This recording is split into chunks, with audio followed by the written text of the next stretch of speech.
Hello, ladies and gentlemen. This is Christelle Martinette, and I'm here with the reading for the second half of June, from the 15th to the 30th. Now, why am I here?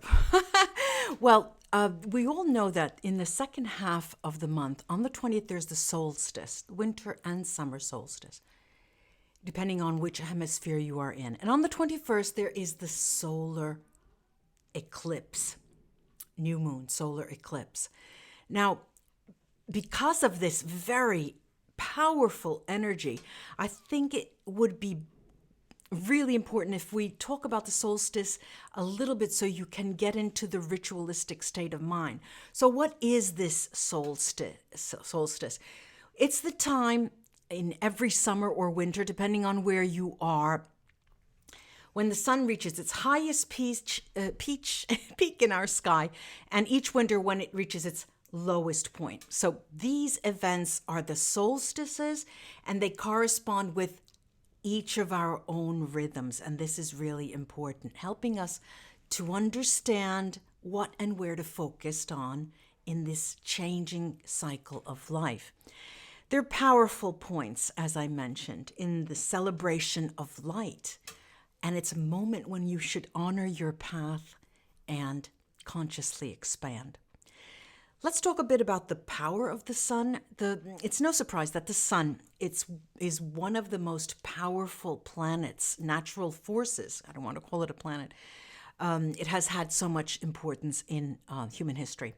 So the history of humans honoring and worshiping and revering the sun spans all different kinds of cultures, times, and dimensions. Now, there are symbols of the sun, like the compass with a center point and a circle, a dot in between, that are highly spiritual, have highly spiritual significance for us. And at the basis of this entire ritualistic period is the idea of change, the idea of cycles, the idea of changing season, much like this cycles of sowing and harvesting. They've always been key points in the human life cycle. So the continuing changing of the seasons also represents certain specific stages in your inner journey. I would say the soul journey. Every year, on and around the solstice, a beautiful energetic spike and an opening to a higher realm of spirit is created. So this is why I'm spending a few minutes talking about this. This is due to the Earth's alignment with the great central sun and the galactic center. Now, just as the cycles of the sun, there are peaks and lows in your spiritual journey, in our spiritual journey. There are times to move forward, times to share, times to go inward, times to reflect, and times to extend yourself, times to step back, and even the dark nights of the soul that many of us know very well. We are human after all. Now, in this way, the solstice is a natural way to reconnect with life's divine plan and to feel a deep connection to all of life and the natural world. So it's important to reflect on our journey, on your journey, because it's a way to celebrate the solstice. You honor and you celebrate your unique journey, our unique journey, and the cycles within walking a spiritual path and living a human life as well. These rituals, these solstice rituals, include everything from simple gatherings, bonfires, community celebrations, dance, ceremonies, and the telling of stories. The storytelling has always spanned the ages, and each of these rituals can remind you just how connected you are with all life. Now, in history, by participating in rituals, people felt understood, and simultaneous, at the same time, they felt more intimate with nature. And though humanity has largely lost today connection to these ceremonies and understandings, it's not too late. Okay, it's not too late to tap into the power of the sun and its influence, its powerful influence over our lives. Now, there are 7 cycles, rituals that I would like to suggest. 7 solstice rituals that celebrate the changing cycles. You celebrate your light and honor the energy of the solstice with these simple solstice rituals to bring and attract joy and love and light into your life. The first is rising and shine. You rise and shine with the light.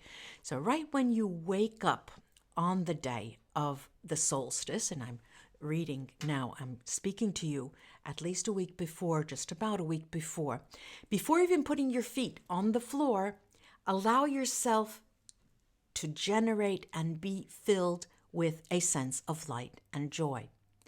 Tune into all that you have to be grateful for, while you visualize light energy filling you and all around you. Invite in the presence of your guides and angels, spirit guides and angels, the presence of divine light and the energy and vibration of love. Let yourself bask and be filled with divine light. Put yourself in the center of this light and this positive energy, and feel the oneness and connection with the divine and all that is. When you're ready, begin to imagine the positive energy of the light is now rippling out around you to the entire universe. That's the first. The second one is a candlelight meditation. You find a quiet place and space indoors, and you light a candle and begin to focus inward. As you consciously relax and you breathe, gaze gently into the candle. Enjoy simply being there, breathing, and reflecting on the qualities of the light that you see in that candle. Begin to tune into the vast supply of light around you, as well as the light that you carry within you at all times. When you're ready, close your eyes and visualize your light glowing brighter and brighter and brighter within. You relax, you breathe, and you let go of the need to focus on the world around you. And instead, allow yourself to drift in a relaxed and peaceful meditative state. The third ritual is to experience your oneness with Mother Earth.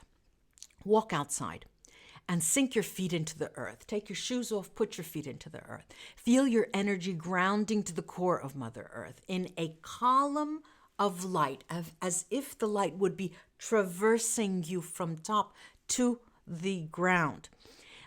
Visualize the light pouring into your crown chakra at the top of your head and warming you, refreshing your energy and filling your aura with the divine life consciousness present in the fresh sunlight.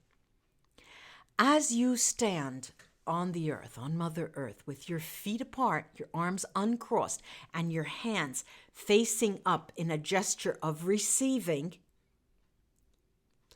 feel the sun's healing warmth in every part of your body. Breathe in the sunbeams. Feel the light filling your spinal column. Enjoy this deep connection to the earth. In my recent videos, the live videos, many of you have asked me, how can I contact my guides? How can I, during meditation, I don't hear anything, I don't feel anything.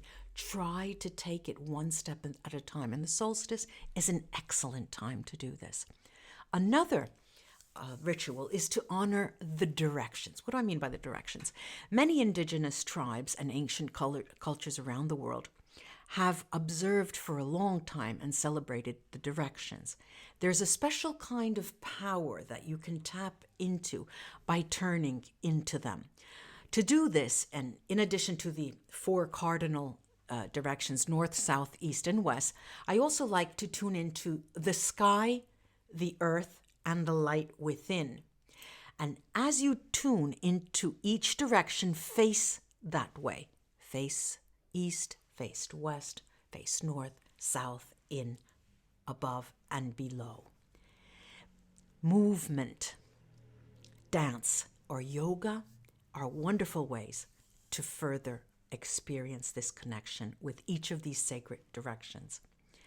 Now, another ritual is to set your intentions, and this is probably the most important.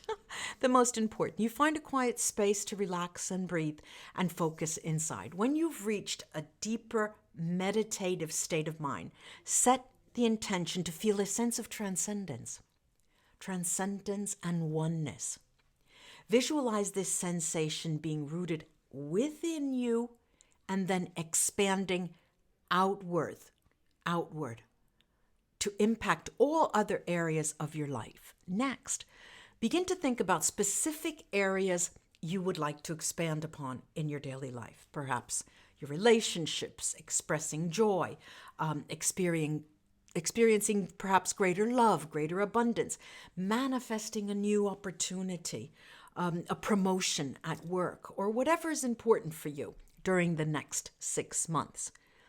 If you are doing this ritual during the winter solstice, those of you down under, in that southern hemisphere, think about those things that you would like to remove from your life, focusing more on what you want to release so you can then begin to move forward.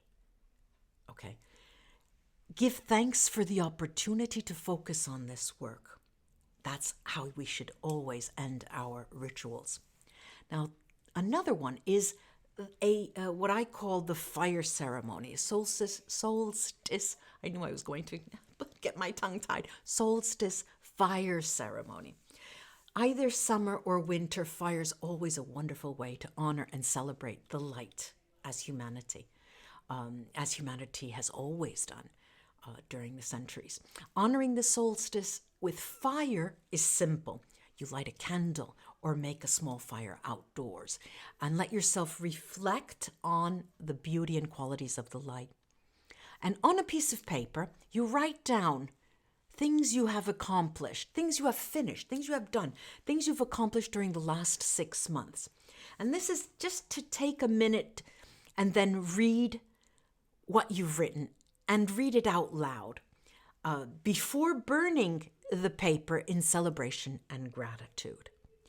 Letting go of any attachment to the past and paving the way for new opportunities, manifestations, and accomplishments in the future is what this ritual usually does. And the last one I would like to mention is to create a solstice altar. Probably I should have said this in the beginning, but maybe at the end of all that we've done, it still will make sense to you. A solstice is the perfect opportunity to spend some time with your personal altar. Many of you may not even know what that is. I used to have an altar when I was such a child. My sisters used to think I was crazy. They thought I would become an ecclesiastic a priest or a nun or some high priestess, and they would make fun of me all the time. Whether you make this altar inside through meditation, where you see that earth sanctuary place, that meditation, or outside of you on the form of an actual physical altar. I use my window as my altar. It doesn't matter. It could be inside or outside if you have the space, but creating a physical altar, a place actually that you can see, is a fun way to create a physical representation of your inner connection to the light and the divine, and to represent the energies you're inspired to connect with, to build, to manifest in your life.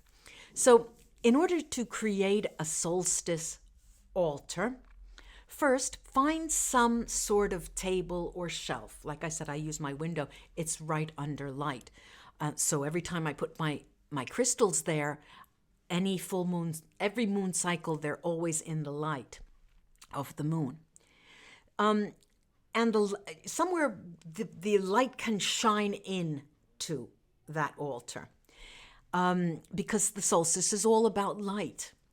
Now, whenever you choose to create your altar, choose colors of fabric, objects, candles that remind you of the sun, of light, citrine, for example. And it reminds you of your spirituality and of the connection that you have with the divine, the sun, and the natural world. And more importantly, with you yourself. Remember that the solstice is a time of celebration and connection. Let that altar you create remind you of all of this that is personal to you. Now, I'd like to end with that on the solstice, but before we go on, I'd like to explain how I'll be doing the readings before I go into it. I'll be using a tarot deck, which is called Intuiti. It's Intuiti Creative Cards. Why am I using this? This is a deck that I have found, and it was created by a group of researchers in Milan, and they studied thousands and thousands of different tarot decks around the world and from different cultures. And they created a deck with major arcana and minor arcanas that are completely different from the universal tarot, the Rider-Waite. It's completely different. Similar in many meanings, I have to say. So there are 22 majors, and there are the rest minor. And there are the numbers from 1 to 10, plus the page, queen, knight, and king and knight. And they change around the order of the court cards. Instead of having the king in the end, is the knight in the end, because they give a certain specific importance to the knight. And they have 4 suits: the air, water, fire, and earth. So it's quite interesting, because it allows you to break away from the set meanings of the tarot cards that are similar, the Rider-Waite has inculcated in our minds, and lets us be more intuitive, allow for more intuition to seep through in our interpretation of the cards and the visions that we see. So this will be fun, and I'll be using, of course, my runes at the end, and if I need clarification, I'll do that. So on to the readings. Namaste. And right under each reading, ladies and gentlemen, how it resonated, if it resonated. What was it about the reading you liked? What was it about the reading you don't like? Then they say in Italian, you have to have wide shoulders for criticism. Well, my shoulders are pretty wide. I'll take it. Have fun, ladies and gentlemen. I'll be back, and on to the readings. Hi, Cancer. Let's see what's in store for you for the month of June. Spirit, show me what's in store for Cancer for the second half of June, from the 15th to the 30th. Spirit, show me the energy around my Cancer friends for the second half of June. Spirit, show me what's in store for my Cancer friends for the second half of June. Show me what's in store for the second half of June for my Cancer friends. Yeah. Okay. Now we have this great, this has been coming up, well, this is the period that you expect a card like this. This is the brightening drop. All right. It's hope, beauty, nakedness. Like a star, it shines in the sky and protects you. You get this feeling of protection. So even if a dark cloud is around you, you're never afraid, because there's that sparkle in the sky that will help you and guide you. It gives us the concept of a kindred spirit, of a perfect encounter, of something that cannot go wrong, an ideal road to walk on. You're naked, no prejudice, no social schemes. You are disarmed in front of yourself, in front of your mirror. It's naked Venus who wipes out all lies, and it's the real and authentic interior beauty. Without clothes, no shame, you can finally understand what your place in the world is. It's a beautiful card, Cancer. It's sort of coming of age. Then we have this card, which is an earth card. It is a king, a very powerful king. This is a domineering card. It's a card that groups together the symbols and is an active pro-action card. It points upward. This is a spiritual bomb going forward. It's as if you have learned, understood, wiped yourself clear, clean slate in your mind, and now know what direction you need to take. Now we've got this beautiful, beautiful, beautiful major arcana, which is the horses of victory. It's called the horses of victory. It's, you know that there is a myth of the winged chariot, Plato, that tells us about a driver on this chariot pulled by two winged horses, and one is white and one is black. Now, the first horse tries to go toward the sky and tries to rein in the ideas, and the other one drags the chariot to the ground, to the sensitive world. And the job of the driver of the chariot, the charioteer, is very, very difficult. He has to pull on the reins. He has to cause suffering to these forces. And it reminds us that the victory in the material world has a price. So you accept the responsibilities. The boy, the innocence, accepts responsibility of a man, and the artist talks about money to sell their works. And so this is a card that talks about concessions, giving and taking, energies that move in opposite direction, but the negotiation process. It's a focus card here, a beautiful focus card for you, Cancer. You're starting to learn the art of negotiation. Then we have a fire card. This is the 6 of fire, and it is a bringing back to equilibrium. This realization is bringing you toward harmony. And the last of these cards is the earth sign, 2 of earth. And 2s are all about spheres that move together and they interact in a situation of equilibrium. They interact, and it's, like I said, the negotiation process, interacting without any energy of contrast or opposition. I have here the runes. Let's see how they can cap the reading, how they can crown the reading. All right, let me turn them all around and see what I can see at the bottom of the deep blue sea. Okay, so we have some good, some bad, some ugly. Let's see what we have.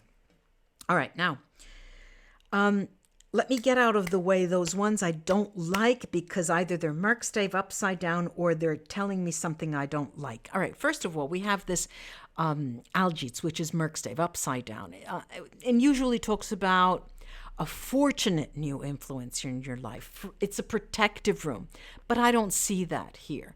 I see this as telling you to be on your guard, Cancer. Be on your guard. This is Wunyo, which is Merkstave as well. Wunyo is all about joy and happiness. It's all about a positive income.